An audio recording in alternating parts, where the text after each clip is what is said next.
Hey everybody, I'm JJ Johnson. You're watching Reality Survival.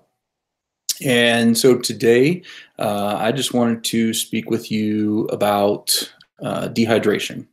And we did a video on starvation not too long ago. And so I wanted to go ahead and do one on dehydration as well. Let me know in the chat if this microphone is working. I'm doing a little bit different setup than I normally do, and so I just want to make sure that I've got everything going correctly. Okay, let me just check this real quick.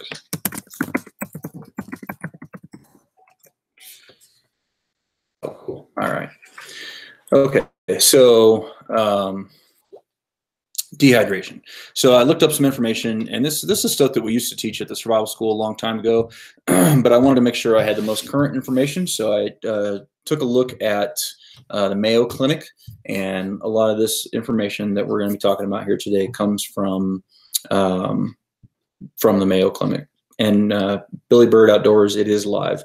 I probably won't be able to get into the chat too much because I'm on my laptop, and when I type, it's going to screw up my it's going to screw up the video. Hey Gary, hey Mary. So anyway, we want to talk about dehydration. Dehydration occurs when you use more fluid than you take in, and your body doesn't have enough water or other fluids to carry out its normal functions. If you don't replace the lost fluids, you become dehydrated. In an SHTF situation, and this is not from Mayo Clinic, this is just my throw in here, probably pretty much everybody is going to be dehydrated at some point or another. Okay. Hey, what's going on, guys? No, I'm not debunking dehydration, Billy Bird Outdoors. I'm basically talking about the signs and symptoms of it and what you can do to avoid it, how much water you should drink, and how much is too much, because there is actually a thing where you can drink too much. Okay, so you can usually reverse dehydration just by drinking more fluids, but if it becomes severe enough, you need medical attention to treat it, and you can also end up dying from it. At the SEER school, we used to teach that if you are thirsty, then you're already 5% dehydrated. And when you reach 10% dehydration, you're unconscious. So, at 5% dehydration, they estimate that your mental capacity is degraded by 25%. So that means roughly 1 out of every 4 decisions could be wrong. And in an SHTF situation, that could get you dead quickly. So you really want to focus on staying hydrated, having the resources to stay hydrated, and being able to gather and transport water and all that kind of stuff. So you need to pay attention to it. Okay, the symptoms. Thirst isn't always a reliable indicator of your body's need for water. Now, I just said that little axiom that we said at the survival school, but especially for older adults, they don't necessarily feel thirst until they're already really, really dehydrated. And that's why it's really important to increase your water intake during hot or cold weather, and especially if you're ill or doing strenuous exercise. Hey, what's going on, James?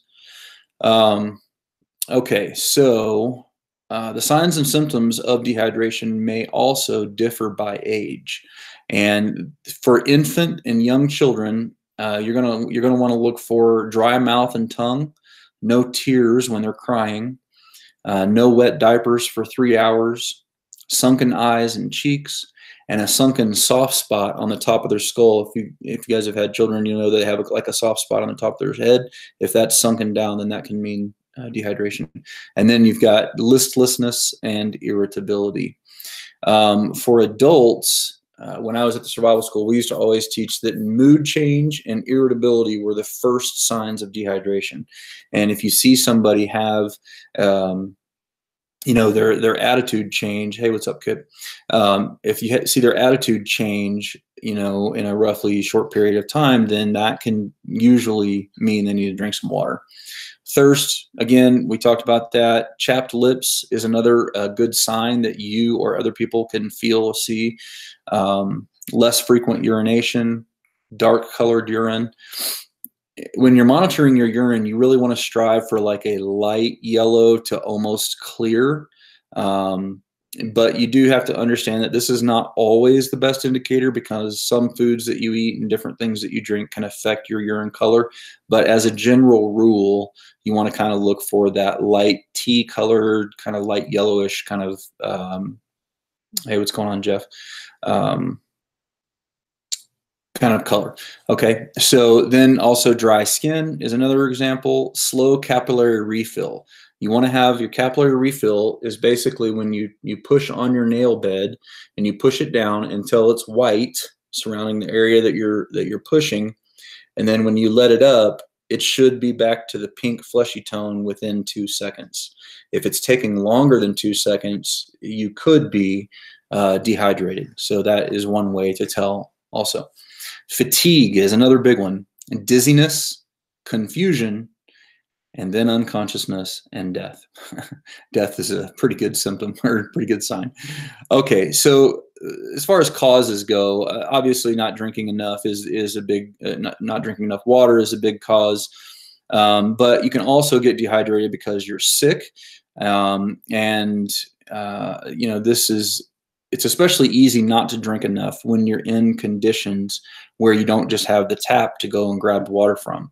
Okay, so like in a grid down situation, in an SHTF situation, if you're somewhere where you don't have safe drinking water, this is something you really need to put like in the front of your mind. Okay, it needs to be a conscious effort.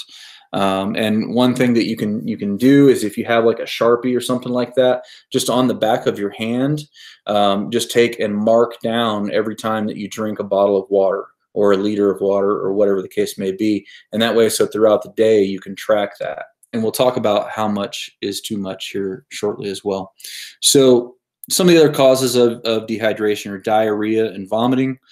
Severe acute diarrhea, that is diarrhea that's coming suddenly and violently, can cause a tremendous loss of water and electrolytes in a very short period of time. If you have vomiting along with your diarrhea, you're losing even more fluids and minerals. And so that can be a very dangerous situation, and you definitely want to look into getting to medical care if it's available. Okay, fever is another one. I didn't really think about this one before, but in general, if you have a higher fever, then your body is burning off more water, and it can cause the problem to be exacerbated as you go along. And especially if that's in conjunction with vomiting and diarrhea, then you can really be in trouble. Excessive sweating is another one. If you're doing strenuous exercise, you're doing, vigorous activity, if you don't replace your fluids, you can become dehydrated. Hot and humid weather increases the amount you sweat and the amount of fluids you lose. But also, a lot of people don't realize this, extremely cold weather, especially when you stay too bundled up, can also cause a lot of sweating. When you're trying to work, when you've got like a snowsuit on or coveralls on or whatever the case may be, that can cause a lot of sweating, and that can be really, really bad. Sorry about that, Billy Bird. He says he's trying to eat oatmeal while he's watching here. The other thing is increased urination. This may be due to undiagnosed or uncontrolled diabetes. Certain medications, such as diuretics and some blood pressure medications, can lead to dehydration because they generally cause you to urinate more. So if that is something that you take, you really want to be aware of this. Okay, some of the complications with dehydration. Heat injury. If you don't drink enough fluids when you're exercising vigorously and perspiring heavily, you may end up with a heat injury, ranging in severity from mild heat cramps to heat exhaustion or potentially life-threatening heat stroke. Okay, and if you guys don't know how to treat those different things, you really need to look into that because those are common types of injuries that you will see a lot of in an SHTF situation. Okay, urinary and kidney problems. Prolonged or repeated bouts of dehydration can cause urinary tract infections, kidney stones, and even kidney failure. And, that is just another reason to really be watching this because, in an SHTF situation, if you don't have the ability to treat even something as simple as a UTI, that can be a real big problem for you in the long run. So you really want to think about that, and you really want to try to avoid that, because even little things like a UTI can be something that can really put you down and out, in the long run if it goes untreated. Okay, seizures, electrolytes such as potassium and sodium, they help carry electrical signals from cell to cell in your body. If your electrolytes are out of balance, the normal electrical signals can become mixed up, which can lead to involuntary muscle contractions and sometimes to a loss of consciousness. Okay, and the thing with that is that if you're out doing something, you're in a high stress situation or whatever, you've gotten yourself really dehydrated, and then you pop into a seizure. That's not good for anybody, especially for you. Hey, Xander, can you go ahead and close that door? Thanks, man. Okay, the next thing is, and this is a serious one as well, is low blood volume shock or hypovolemic shock. This is one of the most serious and sometimes life-threatening complications of dehydration. It occurs when the blood volume causes a drop in blood pressure and a drop in the amount of oxygen in your body. So, the idea here is, and the point and why we're taking a few minutes to talk about this, is because it's important and it's going to affect you. And with starvation, like we talked about, you're probably looking at it really starting to affect you a week or more in. With dehydration, you're looking at even a day, even with, we always say 3 days without water, okay? But that's in a good situation. In a bad situation where it's high stress and you're doing a lot of work and a lot of, movement and exercise and all this kind of stuff and things that you're not used to doing, you could start seeing the effects of dehydration literally within a day. Billy Bird says I got stage hands. That's funny. Yeah, and confusion, Jason, is one of the things that we listed there, and that can cause a lot of problems, especially when you need to be of a really clear mental state so that you can make sure that you're getting all your stuff taken care of. Okay. All right. So let's see here. So prevention is pretty straightforward. You want to drink lots of fluids. Make sure you're eating foods that are high in water, such as fruits and vegetables. And for most normal people, you can just let thirst be your guide. Okay, that's usually going to work for the most part. Again, for elderly people, a little bit older folks, especially with medical conditions, that might not be a good rule, but you can track it physically if you need to. All right, so again, this is just kind of, it's really just a common sense point, but if you have vomiting and diarrhea, you really need to increase your fluids. And you may want to also look at stocking some oral rehydration solutions so that you can get the electrolyte balance and all that kind of stuff back into the right order. Strenuous exercise, if you're doing that, make sure you're drinking a lot more there so that you're well hydrated. And you want to make sure that you're not just drinking a whole lot at once and then going long stretches without it, because that can be problematic. And we'll talk about that here in a minute as well. Obviously, when it's hot or cold out, either one, you want to make sure that you're drinking regularly throughout the day. And obviously, if you're ill, you also need fluids, especially with things like influenza, bronchitis, bladder infections. Make sure you drink extra fluids when you're not feeling well. Okay, so how much should you drink daily? You've all probably heard the 8 ounce glasses a day. Well, that equals out to be about 2 liters a day, and that's fine for a normal, pretty much sedentary life. Okay, but you really probably should look at bumping that up to 1 gallon a day or more during an SHTF situation so that you can stay at your peak levels. You really need to be more mentally aware, more alert and engaged, because you're going to be doing a lot of physically exhausting work, and you're going to be walking more and more likely. You're going to be carrying water, hunting, gardening. There's going to be a lot of different things that need to be done. And I'm planning on doing a video that talks about the hermit survival philosophy, that you're just going to lock yourself in your house and not ever do anything. That's a really bad idea, and I'll talk in that video about why. You're looking at probably bumping that up to about 1 gallon a day. So how much water is too much water? This comes from the National Institute of Health, and they say that basically a healthy person with normal renal function should not drink more than 1 liter per hour. Now, the reason that is because your normal kidney can only excrete about 20 liters of fluid per day.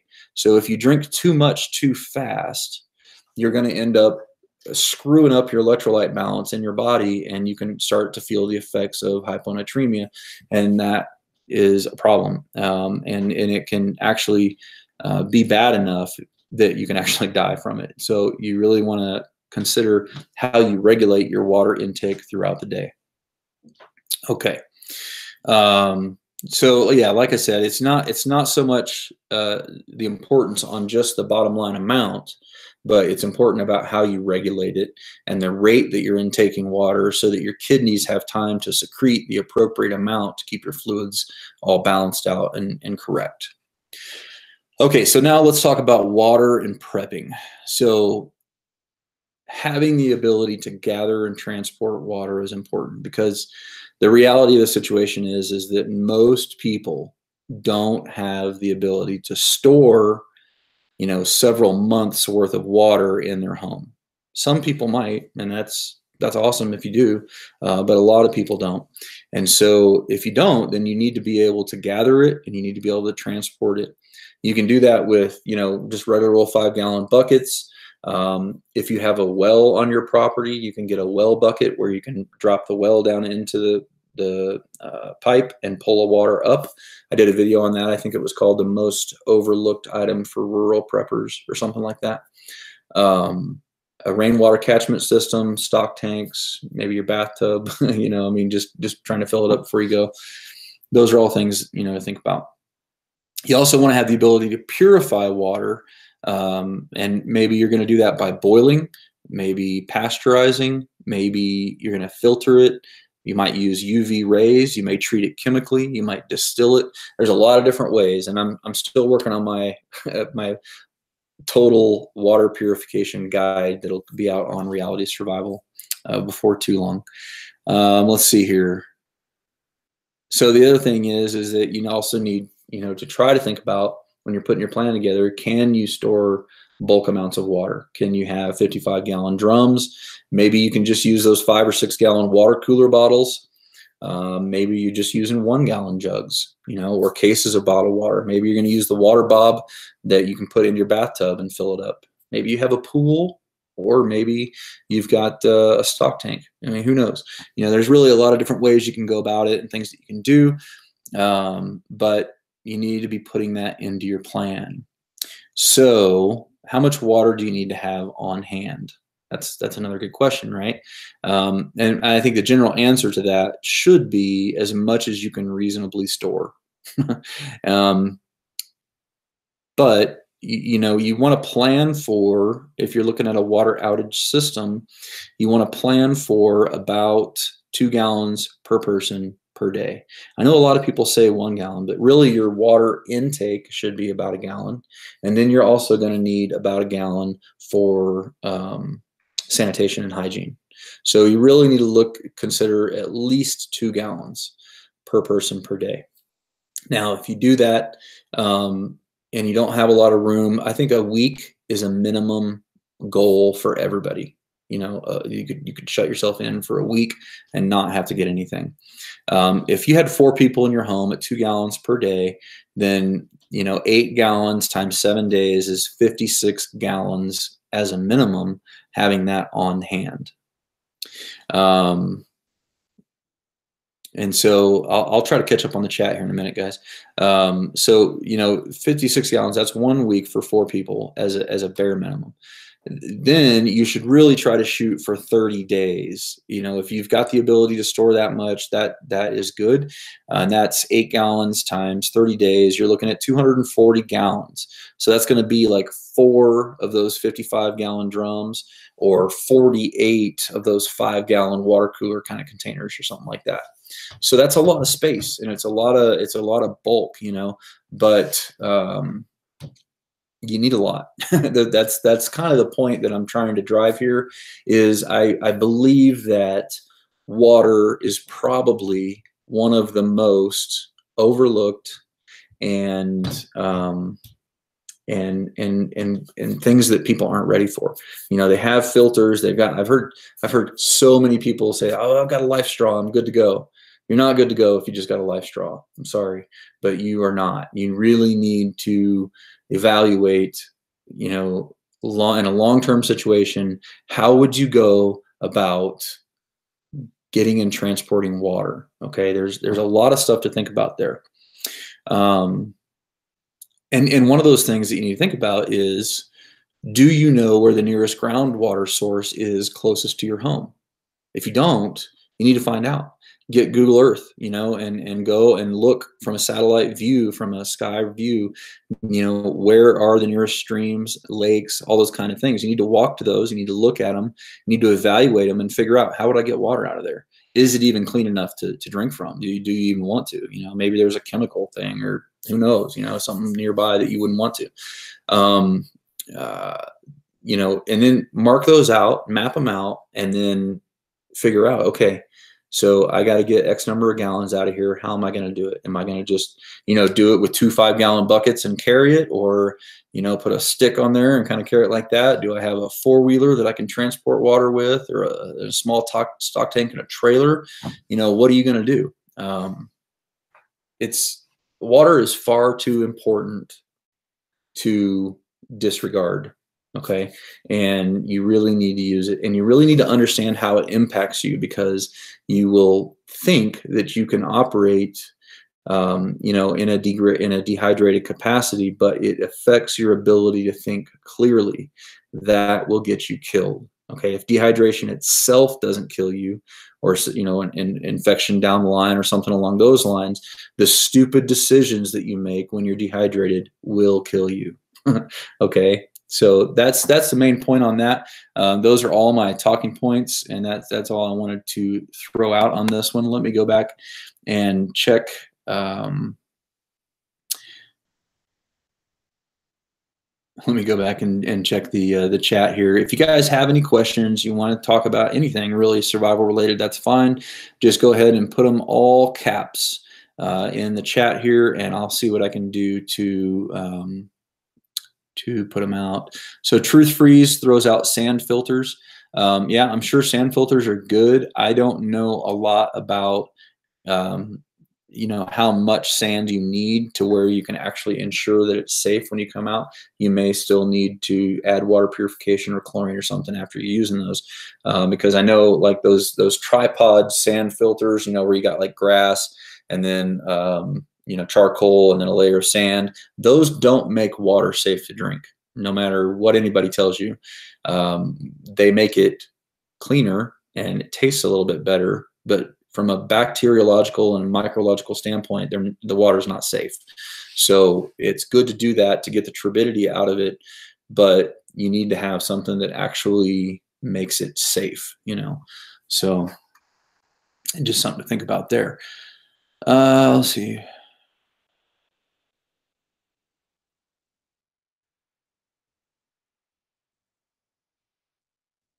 So Truth Freeze is throwing out a Still Light manual distiller, $150 on Amazon. I don't know for sure, steam distiller.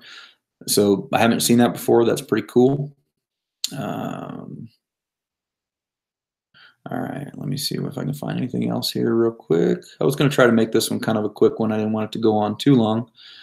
Puerto Rico Ready says, I have a concrete cistern with over 1,000 gallons and 4 55-gallon drums and 8 7-gallon containers. And that sounds like you're ready to go. And installing a cistern is actually a really, really good idea. It's something I would love to do out here. I'm going to have to get the disposable income to do that. But that is a great way to do it. And if you can set it up so that if you have a well, so that your well pumps into your cistern, and then it keeps it full, and you have a shutoff, valve, and then your house pulls from it, so that you're continually cycling water in and out. That'll keep your water in your cistern fresh. And if your electricity is interrupted or whatever, then you've got that 1,000 gallons, until you have to figure something out. So that's a great combination if you're able to do that. Okay.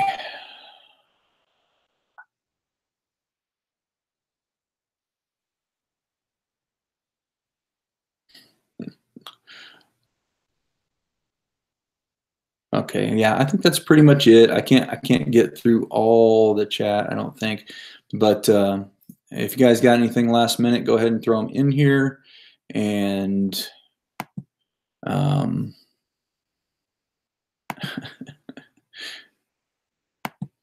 and I will try to do my best to answer them. Oh, so Sandy Klingy says, I have a 220-foot deep well, will cost $5K to get solar and pump set up. Yeah, that's probably not too far off. Depends a lot on the geological makeup of the soil, if you're going through a lot of rock or whatever and all that kind of stuff. But yeah, it's you can figure 5 to 10K probably for a good well and setup and everything. Okay. All right, guys. Well, that's pretty much it. As always, guys, I definitely appreciate it when you click the thumbs up button, when you share it with your friends on Facebook, Twitter, and Google+.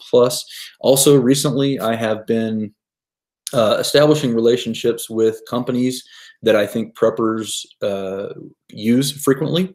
And so if you go to realitysurvival.com and you click on the affiliates link, then there will be links to all the companies that I am an affiliate with.